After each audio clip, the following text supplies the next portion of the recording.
கருவடைந்து பத்துற்றதிங்கள் வயிறிருந்து முற்றி பயின்று கடையில் வந்து தீர்த்து குழந்தை வடிவாகி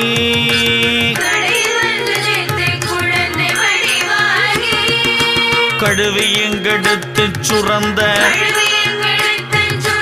முலையருந்து விக்க கிடந்து கதறியங்கி கொட்டி தவழ்ந்து நடமாடி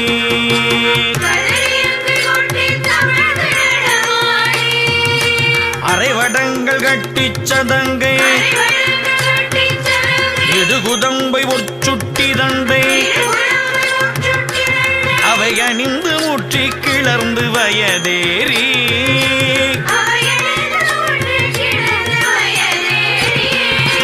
அரிய பெண்கள் நட்பை புணர்ந்து